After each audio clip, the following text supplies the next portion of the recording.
All right, this is the review for graphing absolute value and quadratic functions. We're going to start with our absolute value ones. The first thing I'm going to do is I'm going to get my vertex. So whatever makes this absolute value equal to 0, whatever x makes that absolute value equal to 0 is going to be the x coordinate of my vertex. So that's 2. And we take this number with its sign out here, and that's going to be the y coordinate, and that makes the vertex 2, 5.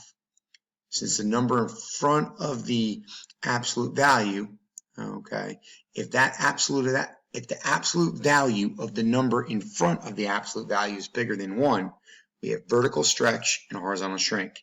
The absolute value of that term in front of the absolute value is less than 1, we have vertical shrink and horizontal stretch.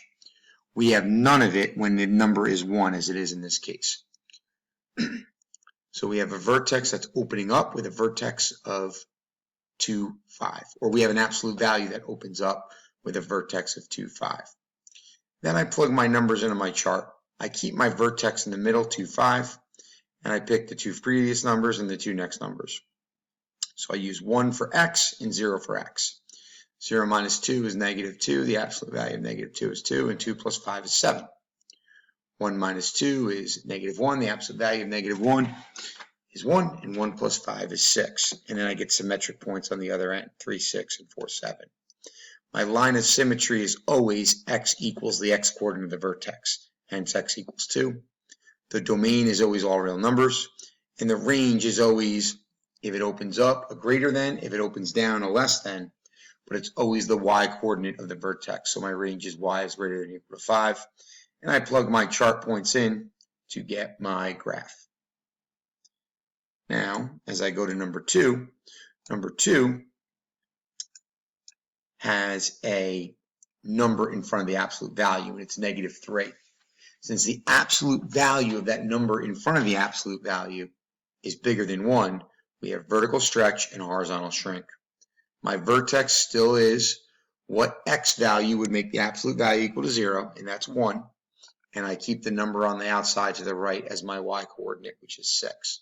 So my vertex is 1, 6, and since my 3 is negative, the number in front of the absolute value being negative means my graph opens downward. So I plug 1, 6 in the middle of my chart. I go down 2, I go up 2. So when I plug negative 1 in, negative 1 minus 1 is negative 2. The absolute value of negative 2 is 2. 2 times negative 3 is negative 6. And negative 6 plus 6 is 0. So I get negative 1, 0. If I plug a 0 in for x, I get negative 1.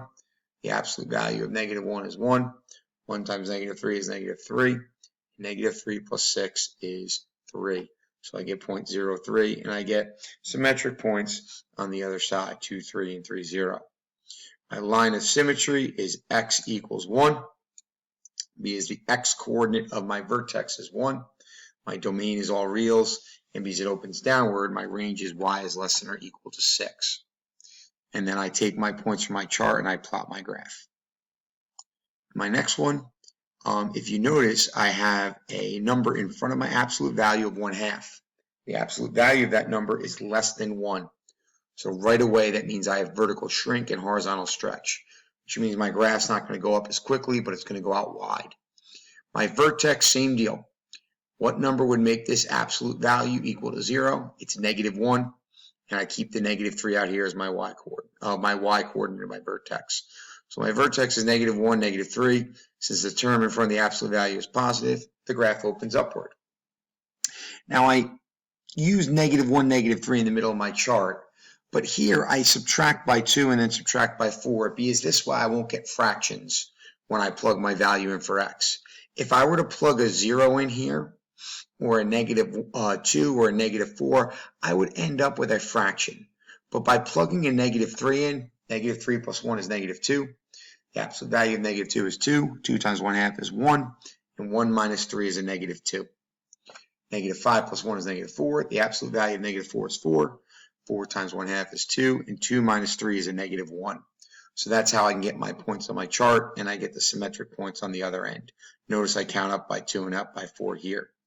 My domain, once again, is all reals. My range is y is greater than or equal to negative 3, because it opens upward. And my line of symmetry, as always, is my x coordinate of my vertex. So at x equal negative 1. And I plot my points from the chart on the graph. For number 4,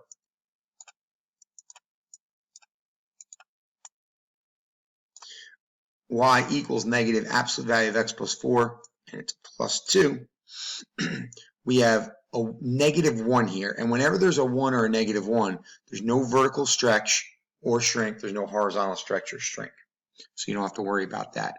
My vertex, once again, the negative 4 makes the absolute value equal to 0, and I have the plus 2 over here. So my vertex is negative 4, 2. It opens down because there's a negative in front of the absolute value. And then I put negative 4, 2 in the middle of my chart, negative 5, negative 6, next two numbers down. Because there's no fraction in front, I don't have to worry about fractions.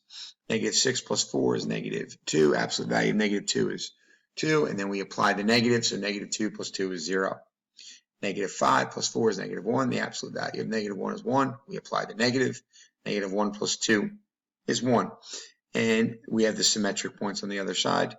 And I use my graph to plot my points. The domain is all reals. The range is y is less than or equal to 2. We're not going higher than 2 on the y-axis. And my line of symmetry is always the x coordinate of the vertex, so x equals negative 4. All right, now we're going to graph our parabolas. So the big difference between parabolas and absolute values is parabolas, there's a parenthesis instead of an absolute value. And with parabolas, we're going to have a squared instead of just the absolute value with no exponent. Finding the vertex is still the same. What value would make this parenthesis equal 0? It's negative 2. And the number out here is going to be the y coordinate of your vertex. So the x coordinate of the vertex makes the parenthesis equal 0. The term out here is the y coordinate of the vertex. So my vertex is negative 2, negative 1. Since it is a positive in front of the parentheses, it opens up. Since there is no number in front of the parentheses, it's assumed to be 1. So in this, there's no vertical stretch or shrink, no horizontal stretch or shrink. Now we go to my chart. I put negative 2, negative 1 in the middle. We go down 2, we go up 2. When I plug negative 3 in, negative 3 plus 2 is negative 1. Negative 1 squared is 1. 1 minus 1 is 0. Negative 4 plus 2 is negative 2. Negative 2 squared is 4. 4 minus 1 is 3. So that's how I get my y coordinates here. And I get symmetric points on the other side. The line of symmetry is still the x coordinate of the vertex. So it's x equals negative 2. The domain is still all reals. And the range is going to be y is greater than or equal to negative 1. Then I take my chart, plot my points. For number 6,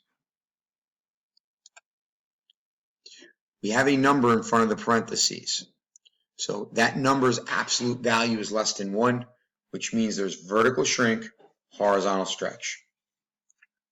Since it's negative, we're opening down. I find my vertex the same way. 3 would make that parenthesis equal to 0, and I have the positive 4 on the outside. So my vertex is 3, 4. I put that in the middle of my chart, and I choose numbers that are going to give me an answer that's not a fraction. Instead of going down by or choosing like 2 and 1, where if I put a 2 in for x, I get a fraction. When I put a 0 in for x, I get 0 minus 3 is negative 3. Negative 3 squared is 9. And 9 times negative 1/3 is negative 3. It prevents a fraction. Negative 3 plus 4 is 1. Then I go down another 3. Negative 3 minus 3 is negative 6. Negative 6 squared is 36. 36 times negative 1/3 is negative 12. And negative 12 plus 4 is negative 8. And I get the two symmetric points on the other side. My line of symmetry is still x equals 3, the x coordinate of my vertex. My domain is still all reals, and my range is y is less than or equal to 4, as no y term is going to become bigger than 4.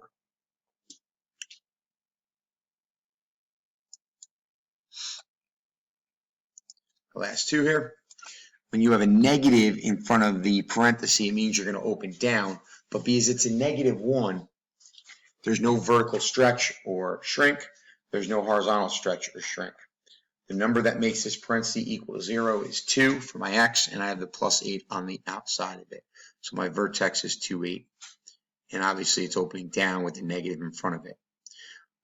When I put my 2, 8 in the middle, I go down 2, I go up 2. When I put 1 in for x, 1 minus 2 is negative 1. Negative 1 squared is 1. And then I apply the negative, so negative 1 plus 8 is 7. 0 minus 2 is negative 2. Negative 2 squared is 4. I apply the negative. Negative 4 plus 8 is a positive 4. And I get the symmetric points on the other side. My line of symmetry is x equals 2. The x coordinate of the vertex, my domain is all reals. And the y coordinate of the vertex is my hint for my range, as no y can be bigger than 8, so y is less than or equal to 8. Our last one here, we have a number in front of the parenthesis that is obviously greater than 1. The absolute value of it is also greater than 1, so that results in vertical stretch, horizontal shrink, and you'll notice the graph goes up a lot quicker. My vertex is still going to be the x that makes this parenthesis equals 0, which is 1, and I keep that -7. So 1, -7 is my vertex, and because the 3 is positive, we open up. Vertex I put in the middle, 1, -7. I plug 0 in for x. 0 minus 1 is -1. -1 squared is 1. 1 times 3 is 3. 3 minus 7 is -4. -1 minus 1 is -2. -2 squared is 4. 4 times 3 is 12. And 12 minus 7 is 5. And then I have symmetric points on the other side. My line of symmetry is still x equals 1. The x coordinate of my vertex, we have all reals. And my range is going to be greater than or equal to -7. So my y has to be greater than or equal to -7. Take my chart to plot the points so I can graph accurately as well.